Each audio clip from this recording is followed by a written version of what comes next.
Hello friends, आप सभी का स्वागत है मेरे यूट्यूब चैनल ऑनलाइन पढ़ाई में। और आज जो मैं वीडियो बनाने जा रहा हूँ, इस वीडियो का जो टॉपिक है वो है क्लासिफिकेशन ऑफ कंप्यूटर।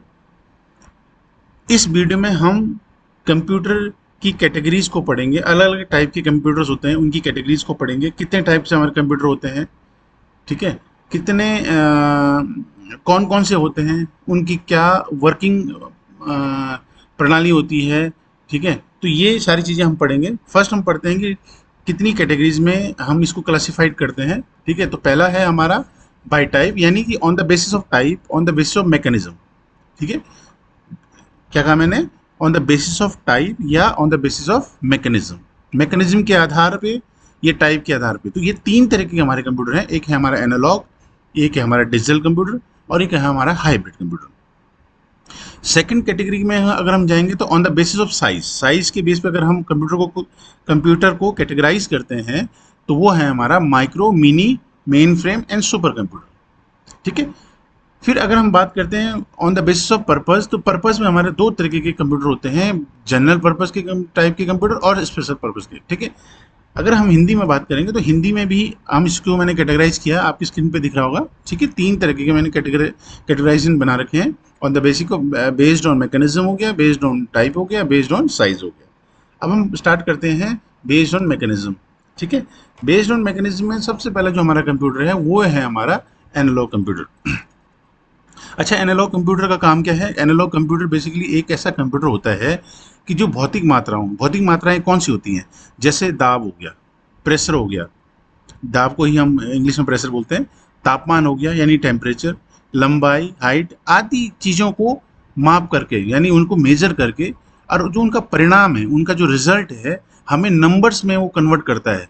तो ऐसा जो कंप्यूटर होता है, जो ये सारी चीज़ें करता है, ऐसा जो कंप्यूटर होता है वो हमारा कौन सा कहलाता है? एनालॉग कंप्यूटर कहता है।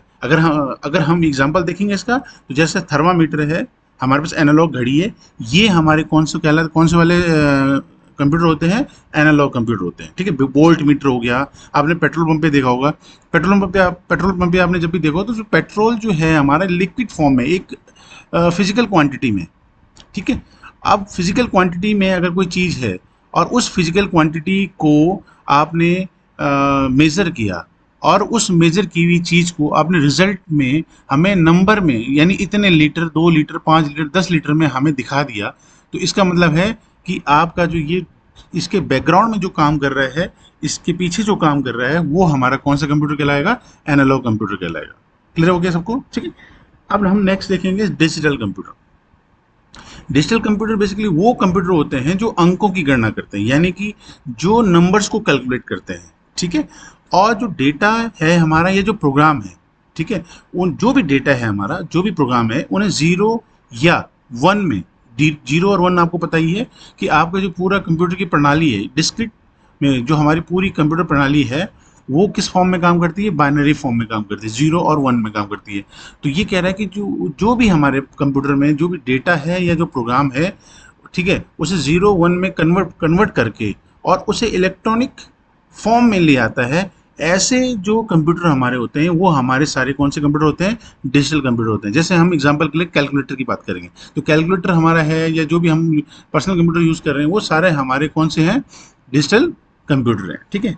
अब हम बात करते हैं हाइब्रिड कंप्यूटर की। हाइब्रिड कंप्यूटर की जब भी बात आएगी, तो हाइब्रिड बेसिकली क्या होता है?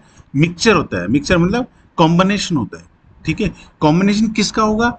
ठीक है, कॉम्बिनेशन होगा वो एनालॉग और डिजिटल कंप्यूटर का, ठीक है। हाइब्रिड कंप्यूटर कौन से होंगे? जहाँ पे हमें एनालॉग के फीचर भी दिख रहे होंगे और डिजिटल के फीचर भी, यानी दोनों के फीचर्स जहाँ पे कॉमनली यूज़ किए जा रहे हैं, दोनों के फीचर्स जहाँ पे कॉमनली एक साथ हमें दिखते हैं, एक साथ हम जिनका यूज़ कर रहे हैं, ऐसा जो कंप्यूटर होता है, ऐसा कंप्यूटर हमारा कौन सा होता है? हाइब्रिड कंप्यूटर होता है, ठीक है। यानी दोनों के फीचर्स एक कंप्यूटर में अगर आ जाएं, तो वो हमारा कौन सा कंप्यूटर होता है? वो हाइब्रिड कंप्यूटर होता है।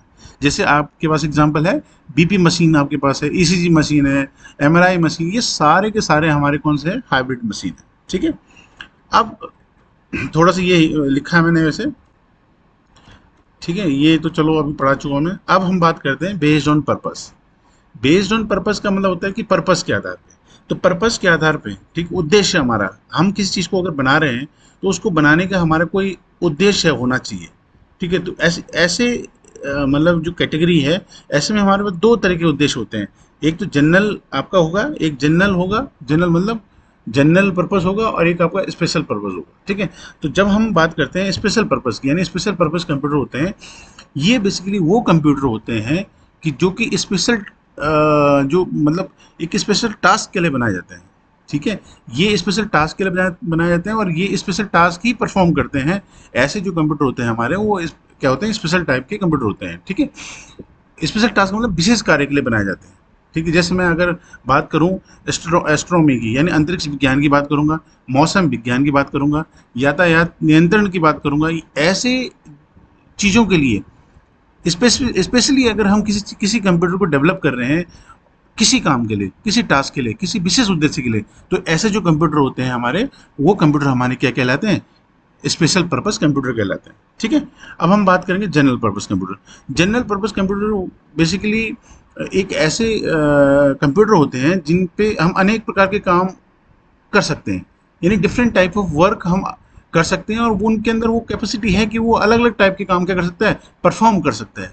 ठीक है। तो ऐसे जो कंप्यूटर होते हैं, जिन ऐसे कंप्यूटर जिनके जो अनेक प्रकार के काम करने की क्षमता होती है जिनके अंदर, ठीक है, एक एबिलिटी रखते हैं अलग अलग टाइप का काम करने की, ठीक है, वो हमारे कौन से कहलाते हैं, जनरल पर्पस कंप्यूटर कहलाते हैं। जैसे अगर हम वर्ड प्रोसेसिंग की बात करें, ठीक है, आपके पास जो आपके पर्सनल कंप्यूटर हैं वो जनरल पर्पस कंप्यूटर हैं, क्योंकि उसमें आप हर तरीके का काम आसानी से क्या कर सकते हैं, फुलफिल कर सकते हैं, कंप्लीट कर सकते हैं, और उसे परफॉर्म कर सकते हैं। ठीक है। तो ऐसे जो कंप्यूटर जिनमें जिनमें हम अनेकों प्रकार के काम करने की क्षमता होती है, डिफरेंट टाइप के वर्क करने की एबिलिटी होती है, वो कंप्यूटर हमारे क्या कहलाते हैं, जनरल पर्पस कंप्यूटर कहलाते हैं। ठीक है।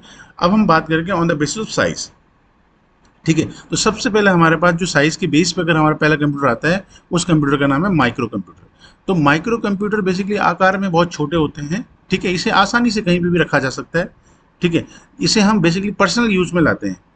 ठीक है। इसीलिए तो पर्सनल कंप्यूटर जो होते हैं वो हमारे माइक्रो कंप्यूटर होते हैं। ठीक है। और सबसे मेन जो है इसमें वो है कि हमारे पास जो माइक्रो कंप्यूटर होता है उसमें एक ही सीपीयू का यूज़ किया जाता है। ठीक है। और ये हम आसानी से घर पे यूज़ कर सकते हैं।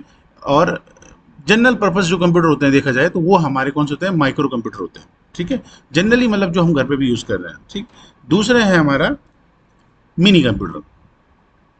ये कंप्यूटर बेसिकली वो क्या है, माइक्रो कंप्यूटर से की तुलना में थोड़ा सा क्या है, अधिक वर्किंग कैपेसिटी रखते हैं, कार्य क्षमता रखते हैं।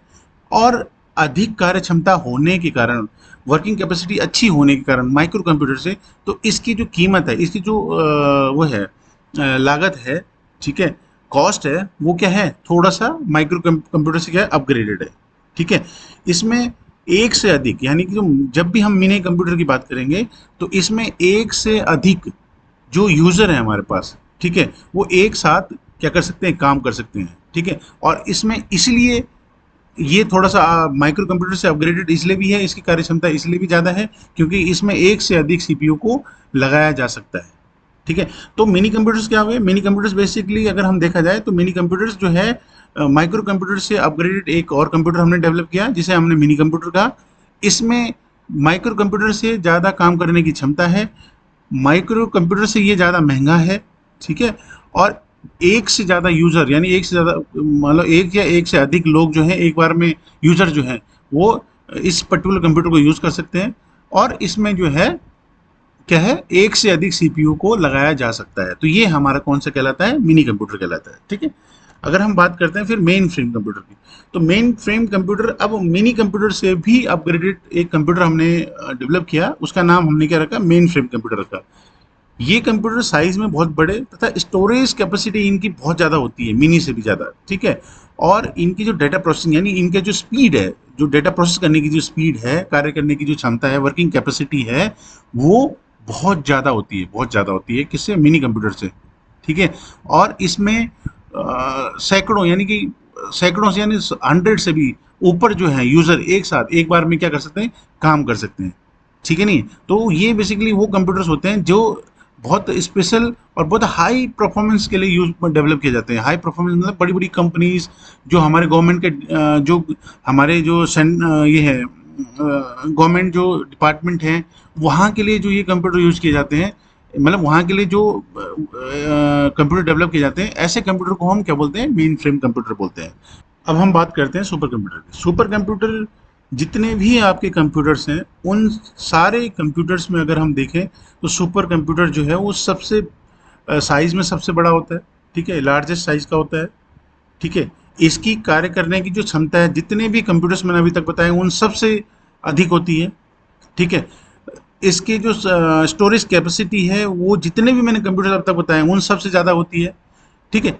और सबसे मेन होता है इसका, जो सबसे मेन इंपॉर्टेंट है इसका, कि इसमें हम जो सीपीयू हैं, ठीक है, जो हमारे बहुत सारे सीपीयू एक साथ क्या करते हैं, एक समानांतर यानी कि एक पैरेलल फॉर्म में काम करते हैं, ठीक है नहीं। यानी इसमें मल्टीपल सीपीयूज लगे होते हैं और वो सारे मल्टीपल सीपीयूज क्या होते हैं, एक पैरेलल फॉर्म में काम करते हैं, एक साथ काम करते हैं। इस पर्टिकुलर प्रोसेस को हम, वैसे देखा जाए तो हम इस प्रोसेस को हम पैरेलल प्रोसेसिंग बोलते हैं, ठीक है। और ये इसकी जो कॉस्ट है वो बहुत ज़्यादा एक्सपेंसिव है। एक्सपेंसिव इसलिए क्योंकि ये स्पेशली किसी टास्क के लिए बनाया जाता है, किसी पर्टिकुलर यू मतलब कोई स्पेशल चीज़ हो, किसी किसी स्पेशल डिपार्टमेंट के लिए ये बनाया जाता है। इसे सुपर कंप्यूटर को हर जगह यूज़ नहीं किया जा सकता है, ठीक है। और ये इसकी जो कार्य करने की क्षमता है, मैंने जो भी बताया अभी, वो क्या है आपका, जितने भी अब तक के कंप्यूटर्स हैं उनसे क्या है, बहुत अधिक एंड बहुत अधिक है, ठीक है। अगर हम इसकी बात करें तो ये ज़्यादातर जो यूज़ होता है इसका, किसका, सुपर कंप्यूटर का जो ज़्यादातर यूज़ होता है वो हमारे बड़ी बड़ी रिसर्च लैब में होता है, ठीक है। जहाँ पे जैसे हमारे ये मेडिकल रिसर्च हो गया, फॉर वेदर फोरकास्टिंग हो गया, यहाँ पे जितने भी कंप्यूटर्स हमारे यूज़ होते हैं वो कौन से होते हैं, हमारे सुपर कंप्यूटर होते हैं, ठीक है। जैसे मैं यहाँ पे आपको स्क्रीन में दिख रहा है परम 8000, ठीक है, ये हमारा सुपर कंप्यूटर है। ऐसी नीचे जो लिस्ट दिखा रहा हूँ मैं आपको, ये सारी की सारी हमारी कौन सी है, सुपर कंप्यूटर की लिस्ट है।